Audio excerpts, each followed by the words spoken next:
Gender ന്യൂട്രാലിറ്റിയുമായി ബന്ധപ്പെട്ടിട്ടുള്ള ഉള്ളടക്കങ്ങൾ നമ്മളുടെ പുസ്തകങ്ങളിൽ കാണാൻ പറ്റുന്നുണ്ട്. അതിനെ എങ്ങനെയാണ് നിങ്ങൾ വിശകലനം ചെയ്യുന്നത്? അതിൽ നേരത്തെ പറഞ്ഞ പോലെ ക്യാമ്പയിനുകൾ ഉണ്ടായി, ലിബറൽസിനെതിരെ, കമ്മ്യൂണിസത്തിനെതിരെ എന്നൊക്കെ പറഞ്ഞിട്ട്. പക്ഷെ എന്താണ് സംഭവിക്കുകയെന്ന് വെച്ചാൽ ഗവൺമെൻറ്റിൻ്റെ ഭാഗത്ത് കുറച്ച് പോളിസി കൈകാര്യം ചെയ്യുന്ന ആളുകളുണ്ടാവും.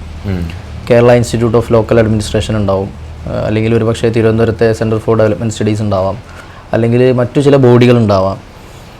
ഇത് പൊതുവെ ഈ ബോഡികളൊക്കെ പൊതുവെ ലെഫ്റ്റ് ലിബറൽ ഓറിയൻറ്റേഷനുള്ള ബോഡികളാണ്. അപ്പോൾ അവർ കുട്ടികളിൽ പുരോഗമനം ഉണ്ടാവാനും സമൂഹത്തിൽ പുരോഗതി ഉണ്ടാവാനും പിന്നെ എന്ത് തിയറിയാണ് വേണ്ടത് എന്ന് അവർ മനസ്സിലാക്കിയതിനനുസരിച്ചുള്ള ഒരു തിയറിയാണ് അവർ റെക്കമെൻഡ് ചെയ്യുന്നത്. അത് പല വിദേശ രാജ്യങ്ങളിലുള്ളത് അവരിവിടെ നടപ്പാക്കുന്നു എന്നുള്ളതാണ്. അവരെ സംബന്ധിച്ചിടത്തോളം അതിനെ നമ്മൾ ഉദ്ദേശശുദ്ധിയോടെ കണ്ടാൽ മതി എന്നാണ് ഞാൻ മനസ്സിലാക്കുന്നത്. കാരണം അവർ മനസ്സിലാക്കിയൊരു നന്മ അതാണ്. യൂറോ സെൻട്രിക് ആയിട്ടുള്ളതും അമേരിക്കയിൽ നിന്നൊക്കെ വന്ന തിയറികളും സോഷ്യൽ സയൻസ് അവിടുത്തെ സാമൂഹ്യശാസ്ത്രം അടിസ്ഥാനപ്പെടുത്തിയിട്ടുള്ള നയങ്ങളും നിയമങ്ങളുമാണ് സാമൂഹ്യ പുരോഗതിക്ക് നല്ലത് എന്നാണ് അവരുടെ വിശ്വാസ പ്രമാണം. അത് വിശ്വാസ പ്രമാണം തന്നെയാണ്. മുസ്ലിങ്ങൾക്ക് അവരുടെ വിശ്വാസമുള്ളതുപോലെ ലിബറലിസം ഒരു മതമാണ്, സെക്കുലറിസം ഒരു മതമാണ്, വിശ്വാസമാണ്. അതിനകത്ത് ക്രീഡുകളുണ്ട്, വിശ്വാസ പ്രമാണങ്ങളുണ്ട്. അവർ മനസ്സിലാക്കുന്ന അതാണ്, ആണും പെണ്ണും ഒരുമിച്ച് ജീവിച്ചാൽ പുരോഗമനം കുറയും, ആണും ഒരുമിച്ച് ജീവിക്കണം. അല്ലേ, നമ്മുടെ ഉന്നത വിദ്യാഭ്യാസ മന്ത്രി ബിന്ദു ട്വീറ്റ് ചെയ്തിരുന്നു മുമ്പ്. കേരളം പിന്നെ ബാലുശ്ശേരി ജെൻഡർ ന്യൂട്രൽ യൂണിഫോം നടപ്പാക്കിയപ്പോൾ അതിനെ സപ്പോർട്ട് ചെയ്തിട്ടും പിന്നെ പ്രോത്സാഹിപ്പിച്ചിട്ടും അവരിട്ട അന്നത്തെ ട്വീറ്റിലുണ്ടായിരുന്നു, നമ്മൾ കേരളം ഹെട്രോനോർമാറ്റീവ് സൊസൈറ്റിയിൽ നിന്നും ഹോമോനോർമാറ്റീവ് സൊസൈറ്റിയിലേക്ക് മാറുന്നു. അതായത് ഇപ്പോൾ ആണും പെണ്ണും അടിസ്ഥാനപ്പെടുത്തിയിട്ടുള്ള ഒരു ജീവിതക്രമമാണ്, കുടുംബജീവിതമാണ് ഇപ്പോൾ ഉള്ളത്. ആ കുടുംബഘടനയിൽ നിന്നും മാറിയിട്ട് ആണും ഒരുമിച്ച് ജീവിക്കുന്നു, പെണ്ണും ഒരുമിച്ച് ജീവിക്കുന്നു എന്നുള്ളതല്ല, അത് നോർമലാവുന്ന ഒരു സമൂഹം വരണം, എന്നാലേ പുരോഗമനം ഉണ്ടാവുള്ളൂ എന്നാണ് അതാണ് അവരുടെ വിശ്വാസം.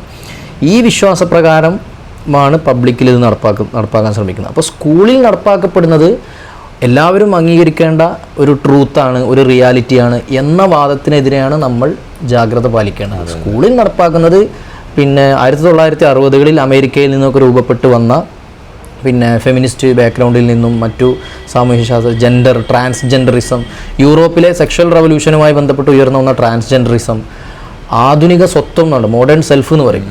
പിന്നെ